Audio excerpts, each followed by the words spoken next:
this was actually Chandra's idea. A couple of months ago, she asked me, what do you talk to your father about? Does he give the same advice at home that he gives on stage? I said, it's actually 10 times worse at home. He's actually much nicer on stage. So she said, okay, then when we do this whole event, why don't you ask him certain things that maybe he'll be willing to answer if you ask him? So I've made some notes. If I look at my phone, I'm clearly not texting and so on. I'm just looking at my notes, yeah? So, and one other thing, in professional settings, I refer to him by his professional initials, NRN. Certainly not what I call him at home, because sometimes people find it weird, so just a disclaimer. So, NRN, maybe we'll start with something simple and then we'll build it up. So why did you choose to become an entrepreneur? And beyond the reason that you have often stated publicly, you saw a market for software and so on and so forth, but what was your personal desire? What was your emotional need to become an entrepreneur? And I ask this from the perspective that many entrepreneurs in the audience, you know, and so on. Well, before I try and answer that question, let me say there are two things that have happened today which are somewhat unusual for me. One is the excellent set of answers given by Ashish. So much of wisdom in his answers. I enjoyed every minute. Therefore, following him is not easy. Number two, I have never had a conversation in public with somebody who is half my age. So, therefore, that again, given that I will soon be entering my 78th year, you know, it makes me somewhat less confident than what I would like to be. Well, the question that you asked is a very important one. I was a strong leftist when I was a student. And then I went to France to work there.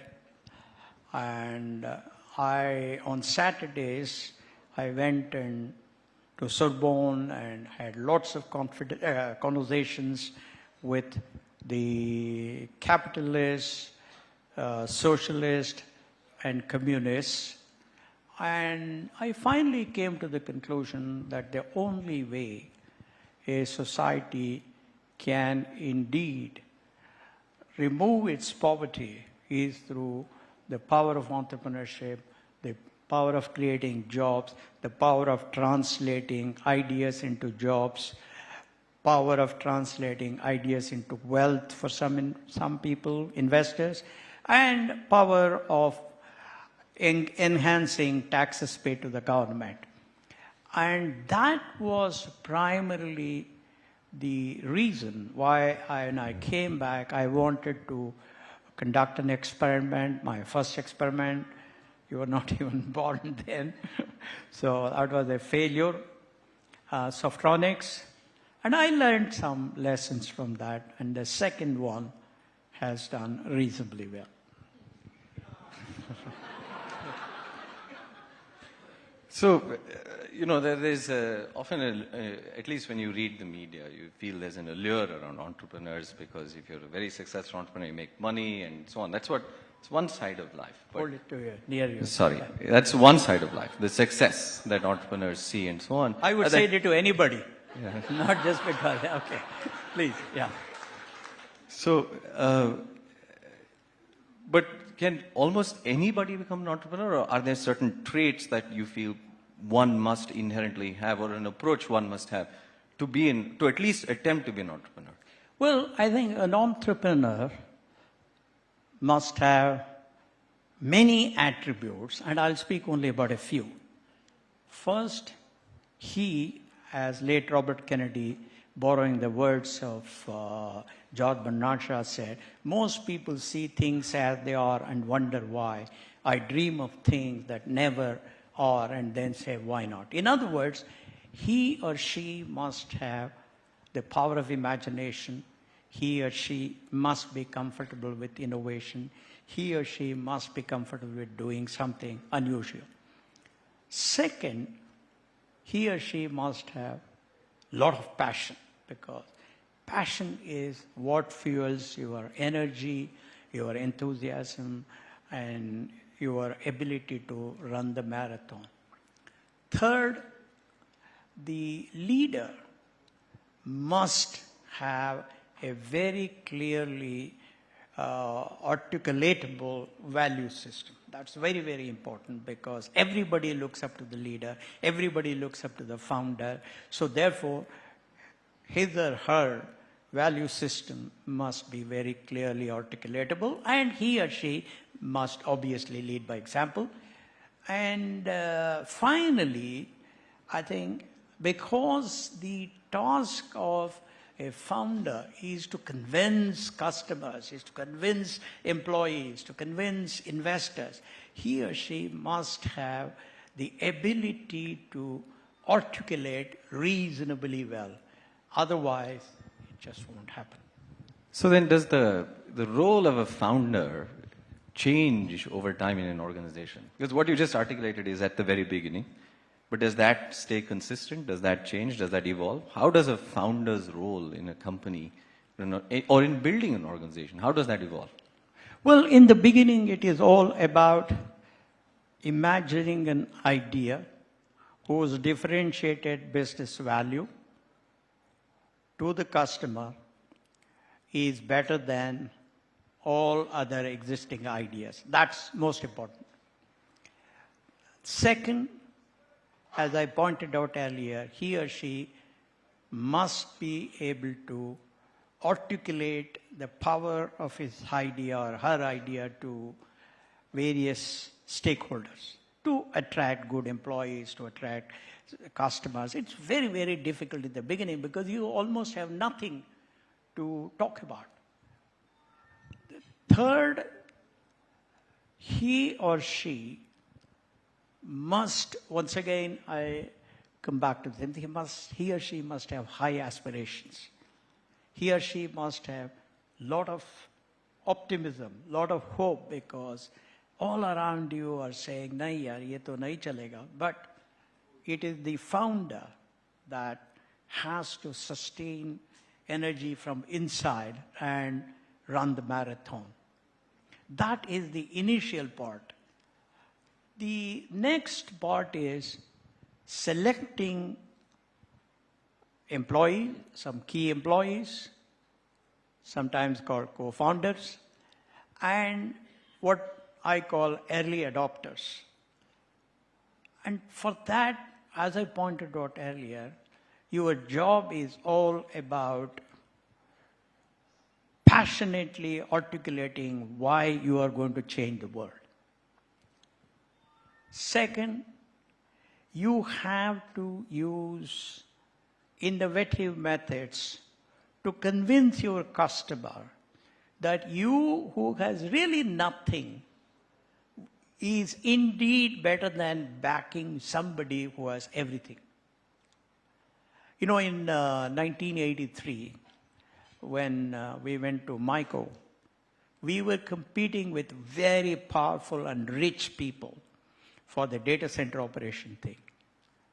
I realized that the only plus I had was my ability to use mathematical modeling to demonstrate that our computer for data center was much better than the other fellows. So I used a book, which obviously you know, called Jean-Luc Bayer. He used to be a professor at University of Washington, Seattle. He had written a book on quantitative methods in computer architecture. I used that book and I made a presentation. My presentation was to be for 20 minutes. It went on for 8 hours. And I asked them, have my competitors given you this data? No. So I think the second phase, your responsibility is to use some smartness, to use your passion with customers, investors, and employees. And this is the time when you have to sacrifice very heavily. Because at that time, money is very little. Challenges are huge. And you have to sacrifice hugely in terms of being away from family, being away from loved ones, traveling, with minimal expenses, staying in hotels with minimum expenses, and economizing on every expense in the company. Of course, these days it's different, but I'm talking of the olden days. So that is another very important aspect in the building up stage. And the other aspect of entrepreneurial phase of any company is quick decision making. Everything you will have to take quick decisions. You can't say, I'll form a committee and the committee will come back, will give a report and then I will decide. No, you have to decide quickly. Next, every startup company must have only one leader. There cannot be two leaders. There cannot be three leaders. It's just one leader. I was very, very fortunate to have had such compliance by all my younger colleagues. Because one thing, that leader earns the plaudits, earns the loyalty of all the younger people, because he or she sacrifices more than other people. He or she works harder than other people. He or she takes much less salary or makes huge sacrifices in salary than other people, etc., etc. This is the entrepreneurial phase. The final stage comes, and that is called managerial phase. Once the managerial phase comes in, that is when you invite managers to create systems and processes, to create protocols, to invite independent directors, to have a good governance mechanism. And, of course, by somewhere around this time you would have got listed, then you have to provide quarterly results, and all of that. So this is how a founder metamorphosizes himself or herself over these phases. Right. And you said something very important that I think even the previous session they referred to. Anybody in this crowd who has started a company has had to recruit people. And when you don't have much to show, it's harder to recruit. So how did you recruit your first 6 or 7 colleagues? Well, first of all, I first had to decide what kind of people do I want to recruit. My focus was on competence, because if you don't have competence, then nothing will happen. Not much work will progress. So first is competence. Second is value system. Because value system is required because in the beginning, everybody has to trust implicitly everybody else. Nobody should say, when I'm sleeping, the other fellow is putting his hand in the till.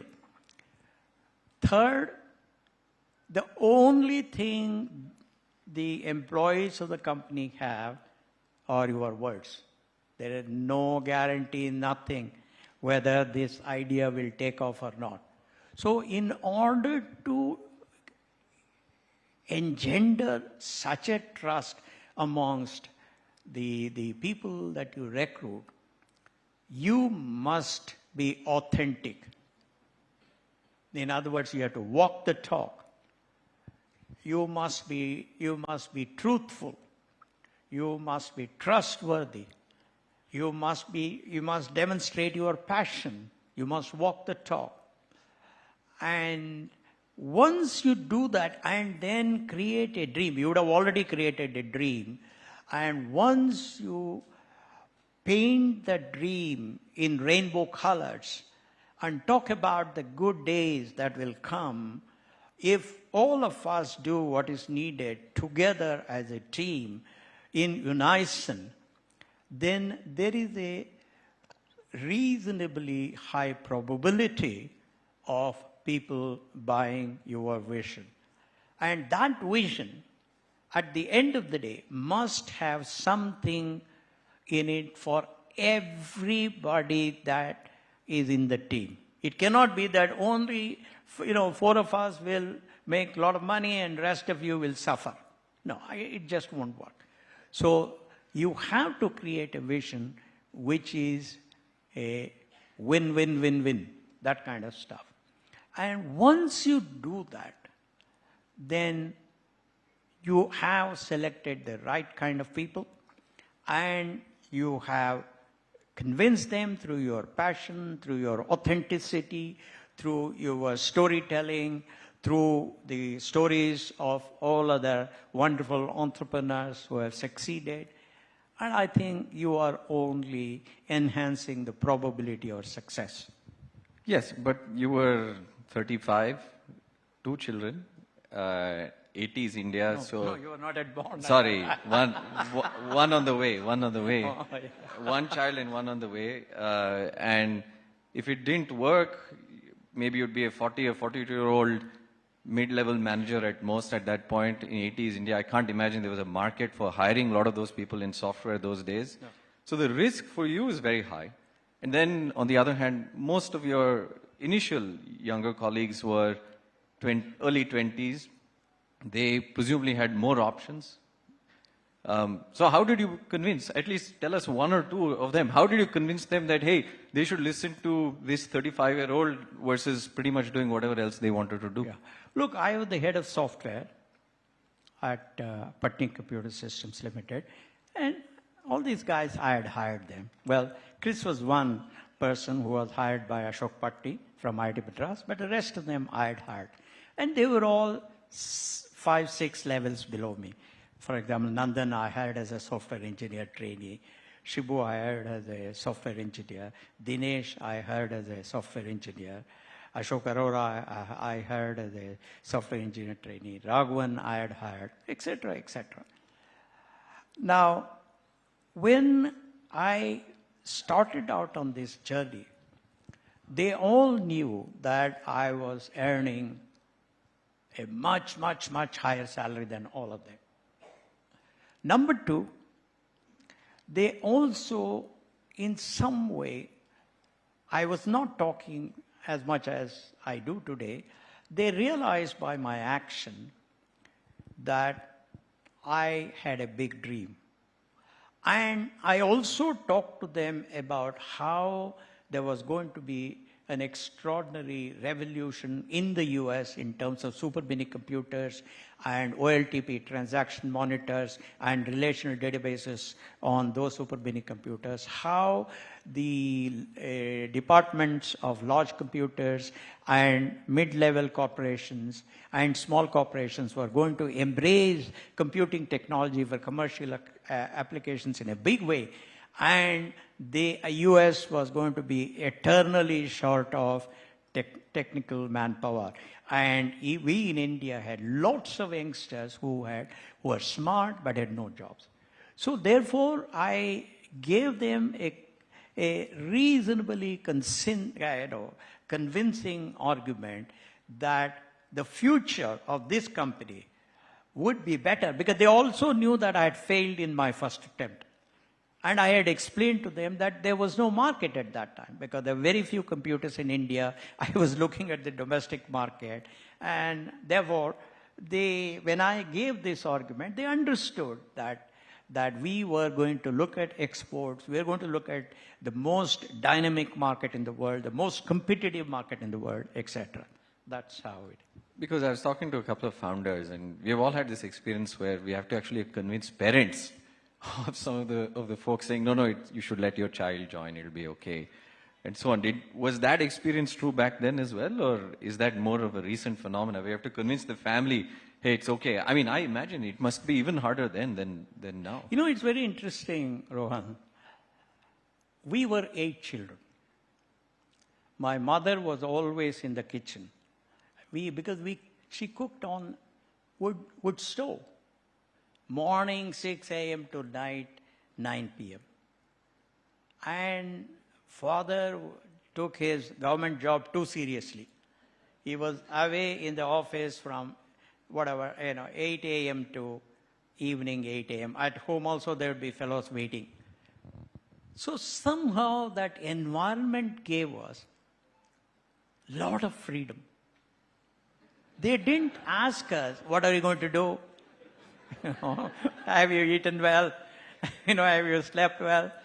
These were not the questions my father asked.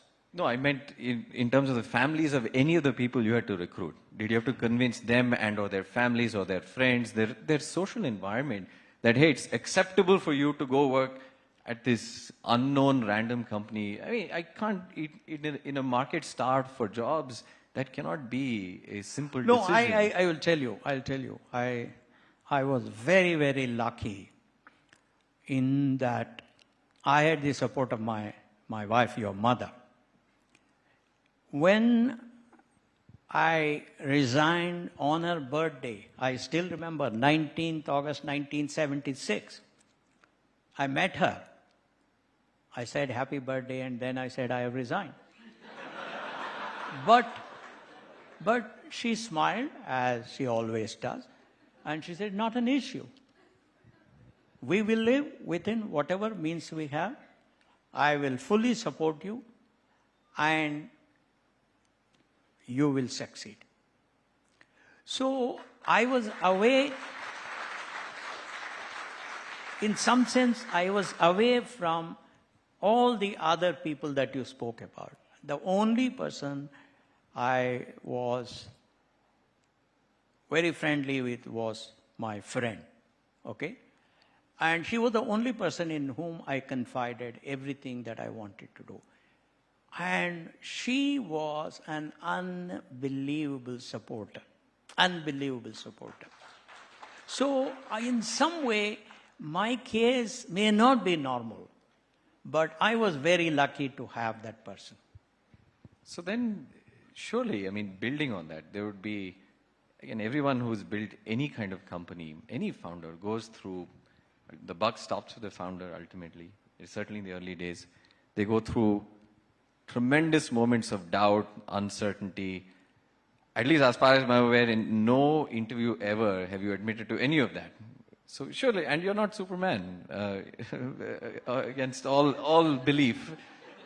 So in those moments, did you feel, hey, maybe this won't work, or what will I do? Because again, your colleagues are 12, 13 years younger than you. You can't really go to them and say, hey man, I'm really worried. This is something all founders everywhere in the world go through. So in those moments, did you have moments, or when you had those moments like that, what did you do? What was your plan B, or how did you deal with them? Well, Rohan, the reality of life is fear, doubt, uncertainty. These are parts of everybody's life. But it is so, particularly in the case of an entrepreneur. As I told you, when I decided to leave my job and start,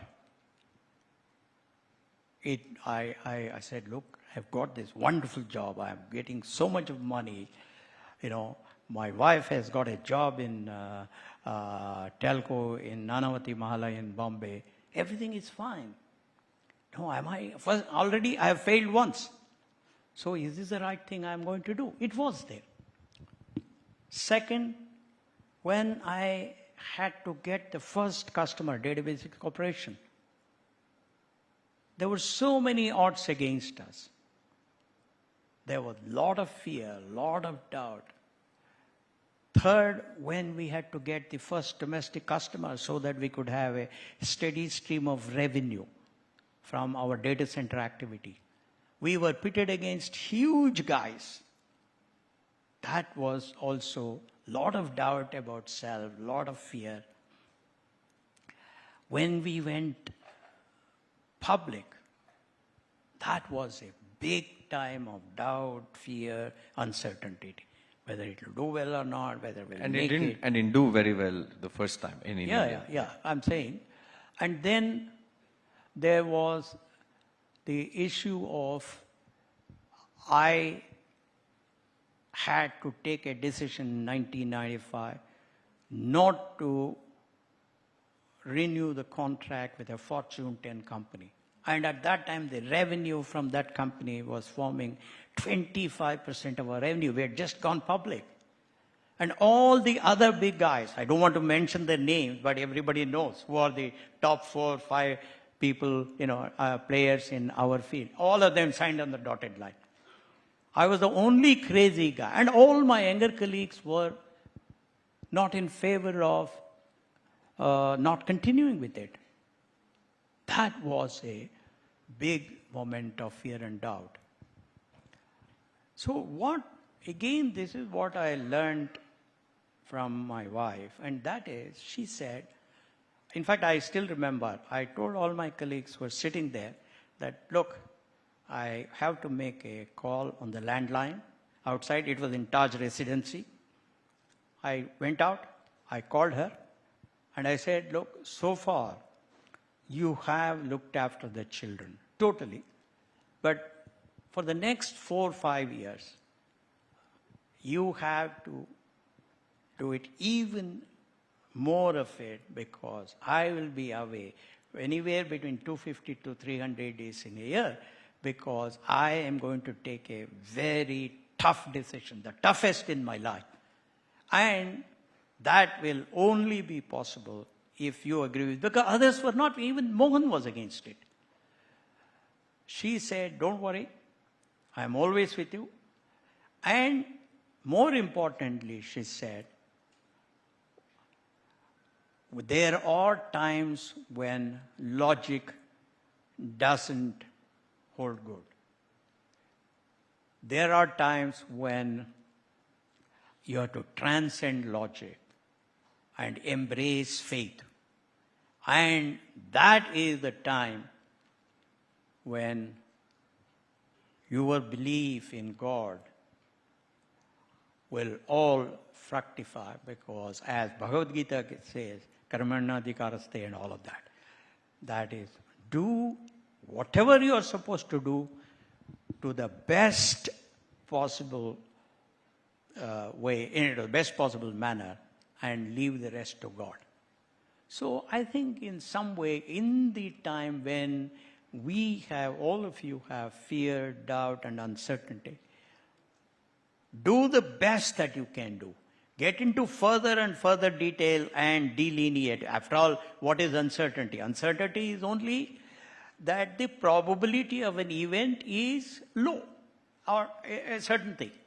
And what did Bayes' theorem tell all of us? Bayes' theorem said, by obtaining more and more information, you can enhance the probability of that event, right? So that's what she said, and that's what I followed. So I don't think you people need to worry too much about fear, doubt, and uncertainty. Have faith in God. But before you have faith in God, you have to do everything possible under the circumstances. Then everything will be fine. But living under that kind of constant uncertainty, fear, self-doubt, what does that do to you personally? Or what did it do to you personally, your personality? Because that seems like a fairly extreme way of living for decades together. Or at least, let's say, the first 2 decades, maybe not 4 decades. It's. I'm glad you asked that question. That evening, when I took that decision at Taj Residency, Fanish was just joined as the head of sales, and I were in the same car. We were going back to the Electronic City. It was the wretched road. Everybody knew at that time, 2.5 hours. We are back to the same place now. Anyway, sorry. No, but that is a fact anyway. Agreed. Sorry. And then I was somewhat silent, but I was saying some reasonable words to Fanish. But Fanish got upset with me. He said, Mr. Murthy, you don't seem to be worried. You are least concerned about the company. Then I told him something which is so important. I said, look, Fadish, when a child is not well at home, neither of the parent shows panic. The father gives confidence to mother, mother gives confidence to father. Because by becoming panicky at that time, you will only make things worse.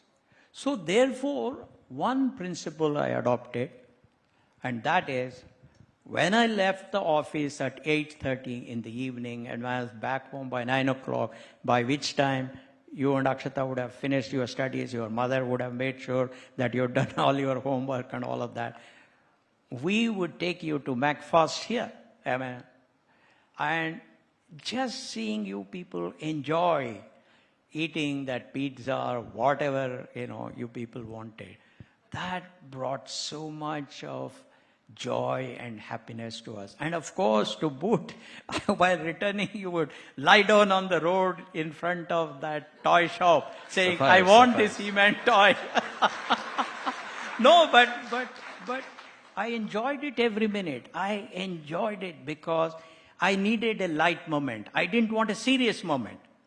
So I think every one of us will design and invent, or not invent, create certain unique ways of making your own mind relaxed and also finding some kind of calmness.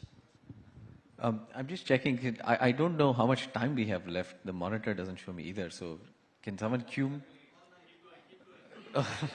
No, I don't want to hold the next speaker. I know there's a next event. So Chandra, maybe you'll cue me?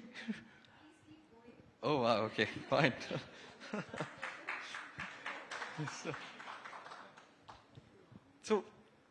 But in all of these years, again, whenever I ask these questions, I was just imagining there'd be many founders in the audience. Of course. I mean, I'm projecting some of my own experience being founder as well, certainly in this conversation, asking these questions. So you go through these moments, tremendous moments of uncertainty and doubt, self-doubt, and so on. But during that, how do you keep your team together? How do you keep them still believing? And I don't just mean, your 6 younger colleagues, your co-founders. I meant, maybe there are 50 or 100 or 300 or 400 people. How do you keep them still believing? That is where...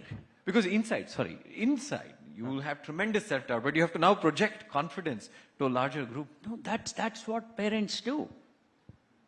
That's the primary job of parents, to bring a certain sense of calmness to the environment at home, to encourage the children, to tell them that there is no problem, right? So therefore, what I would do was to crack jokes in the office and to start on something new. I mean, it may not be very strategic, but something new, and then talk to them about how other people have gone through bigger problems than we are going through, how God is with us, and then I would tell them, look, last night I went to Raghavendra Swami Mutt. So I think these things give people some confidence. In other words, look, the whole human relationship is based on faith and trust. Husband has trust and faith in wife. Wife has trust and faith in husband. We have faith in God. All of that, right?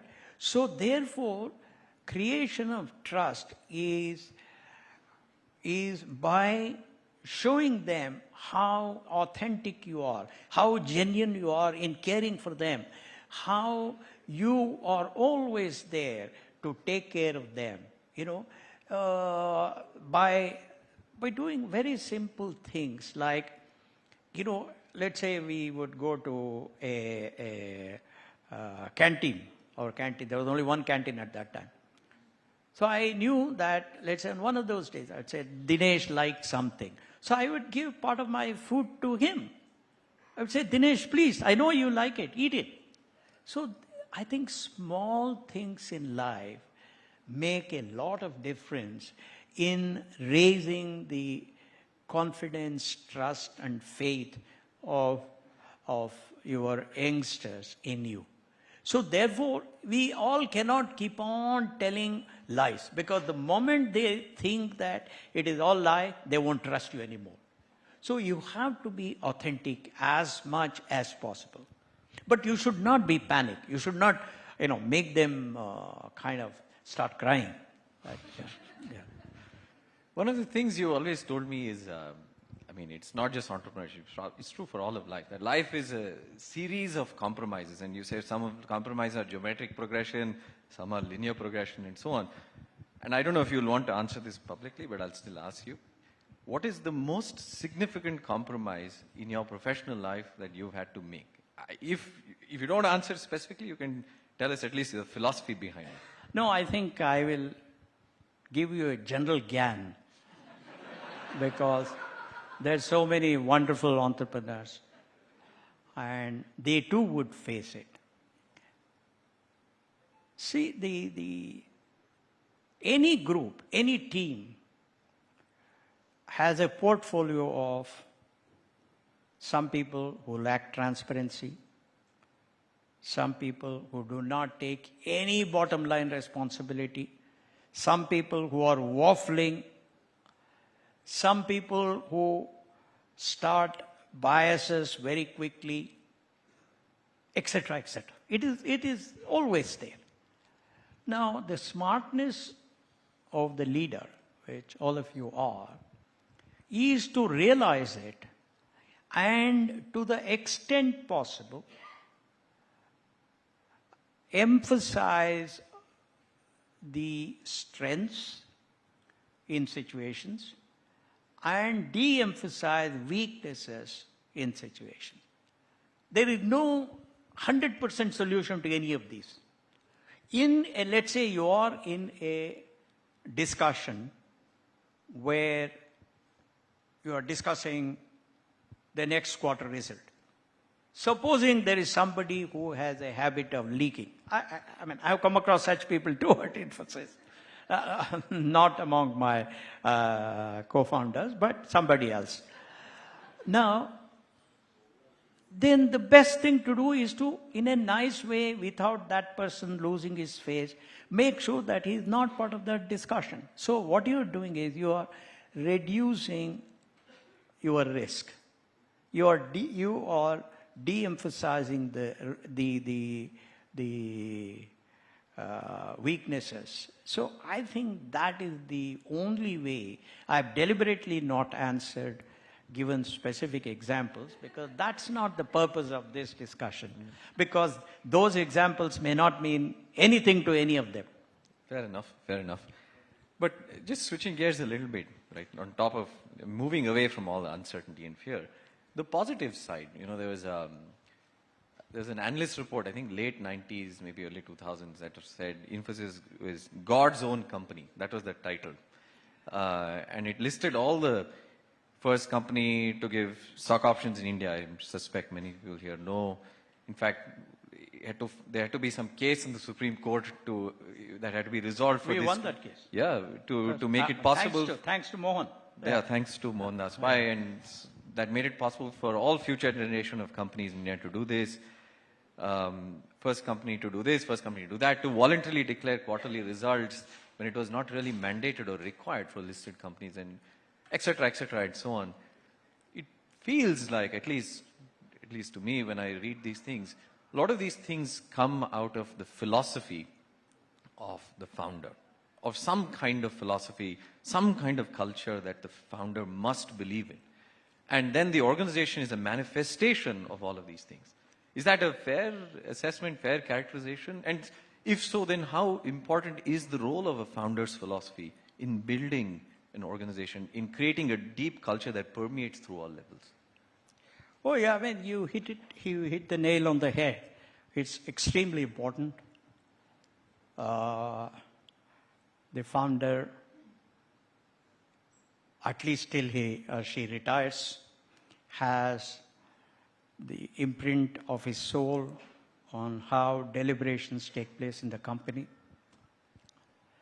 In our own case, because I was a leftist to begin with, because I came from a family of 8 children and a high school teacher as father, so therefore we were lower middle class, we were taught that sharing is caring. We were encouraged to share. Now, similarly, I have had teachers who emphasized that when you people are playing football or soccer, look, it doesn't help if you try to take the ball from one end of the one goal to the next yourself. The smartness is to share the ball with others, to give a pass. So I think there were a lot of these influences. Second, as I pointed out earlier, my own experience in France and in getting converted from a confused leftist to a determined, compassionate capitalist. What do I mean by a compassionate capitalist? And that is conservatism in economic matters, liberalism in social matters. So I think, and the kind of company that you keep, the kind of trust you build in your people, the kind of sacrifices that I saw in my younger colleagues. People would be in the office up to 4 a.m. to complete the annual report for 5-6 days. And I would be going character by character through that. No, my doing was somewhat simple because, I had a car, I would go home. But there were people who didn't have a car. They had to get some rickshaw or something. So when you see such examples of commitment to the company, my view was that the best way of deriving happiness and joy is to share whatever little fruit is coming out of this exercise with as many people as possible. That is why we distributed as much as $20 billion amongst our people. And so I think it is a combination of all these. And therefore, I think, for example, punctuality. I would be there in the office at 6:20. So at that time, people realized it. So people would always come on time. I did not have to tell anybody, Bhaiya, you have not come on time. No, because your actions speak louder than your words.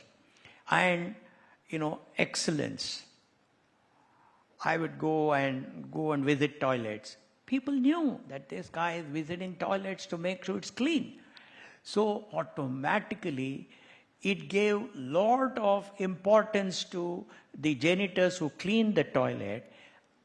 It increased their pride in their work, and it gave a message to other people. So I think in some way you're right, Rohan, that the founders have the potential to leave their footprint on the company, to meld their soul with the soul of the company.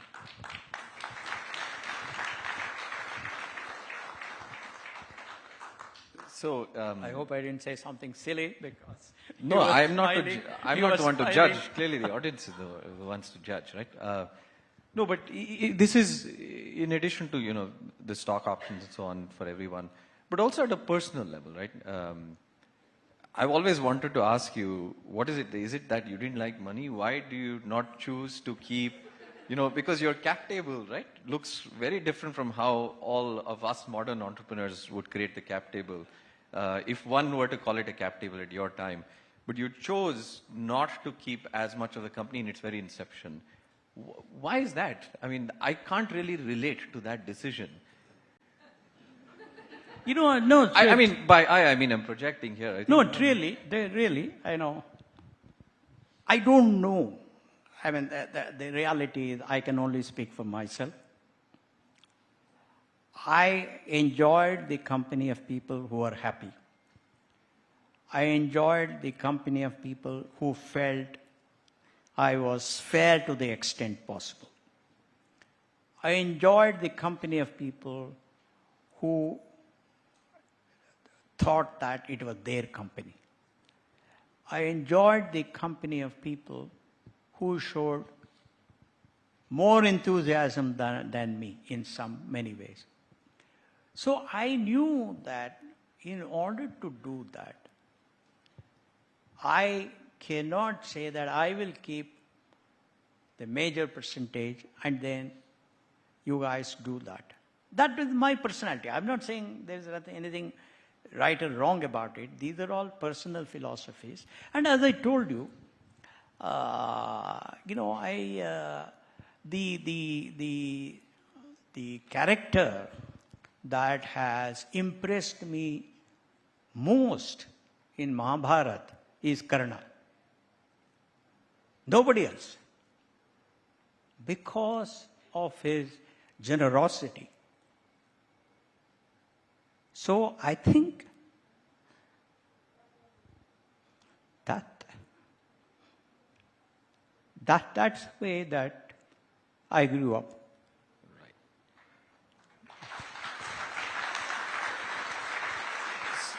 Switching to something somewhat contemporary, Chandra and I were talking. Switching to slightly more contemporary issues that Chandra and I were talking about, which is, even in the previous session, there's debate on governance, young companies, and so on.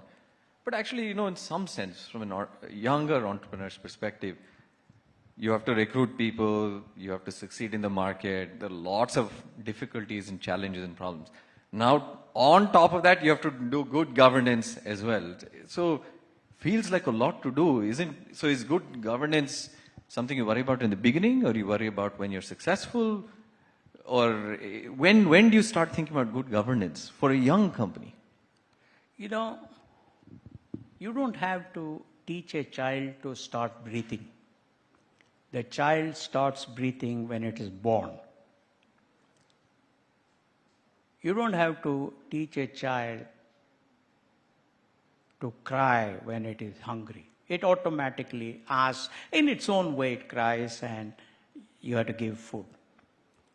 So I think there are certain characteristics of human beings which are best acquired from very early days. And that happens because of family, because of early teachers, because of the environment you live in, because of the philosophy that you have imbibed, in my case, compassionate capitalism, because of the role models that you have had. So I think somehow it is very difficult for me to say that I will start good governance once I have become a $20 billion company. I think that is... So you say it's a philosophy that you either imbibe or you don't. Yeah. It's just a way of life. Yeah. Got it. The last section, yes, that's actually helpful. Yeah. Since you're talking about, the importance, for example, of good governance or other things, these are philosophies that one accumulates through one's life experiences. Yeah. What is perhaps, maybe you can share one example, either from your family, your friends or teachers, because you refer to these three stakeholders quite regularly. One example from your early life that you believe has influenced how you have led your life in a professional setting, but you learned perhaps early on. Well, I think it was my high school headmaster in Mysore city. He was extremely strict, very, very strict. Now, he was teaching us chemistry, and that was the last class of the day. For 4 p.m. to 5 p.m. And I was sitting in the front bench.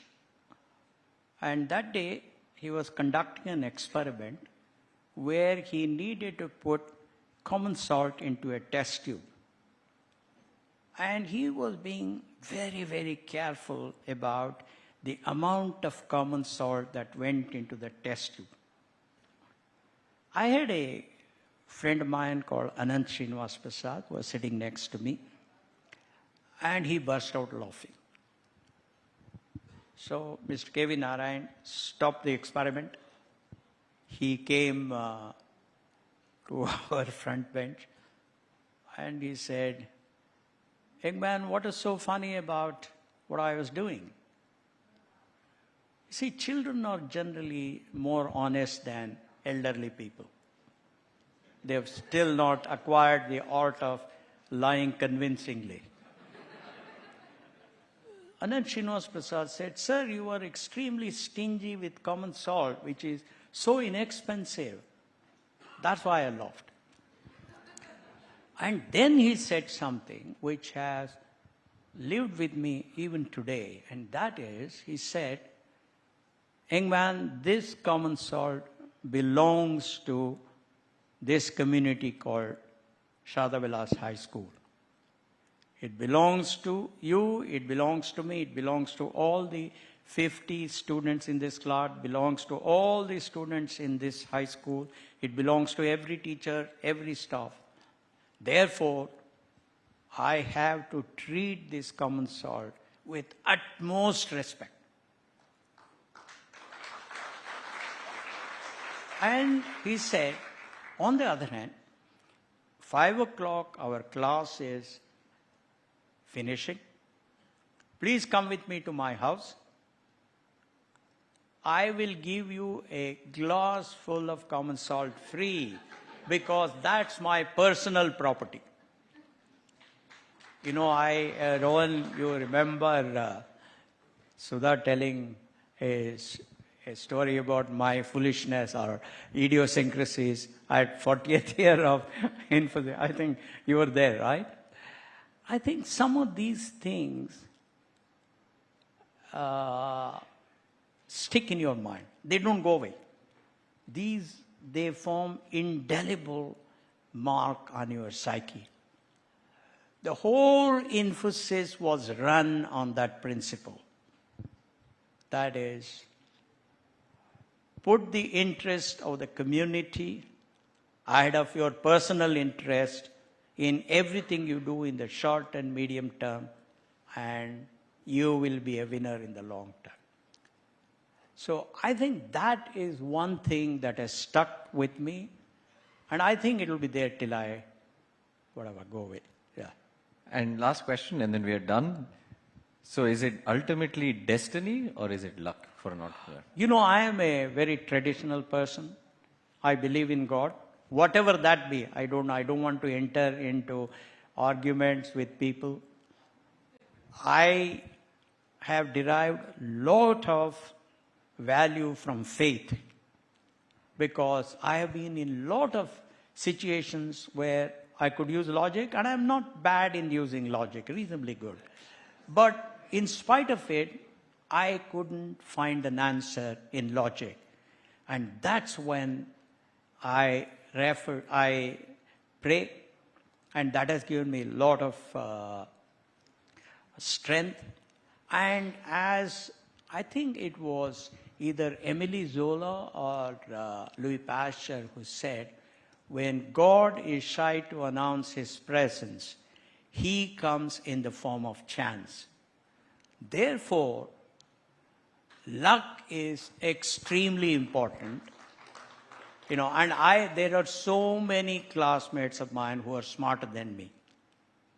But they didn't have the luck to be where I was. So I think luck is very, very important. Luck also, once you believe in luck, it also brings a little bit of humility in you. So I believe in luck. Great. With that, we're done. Thank you.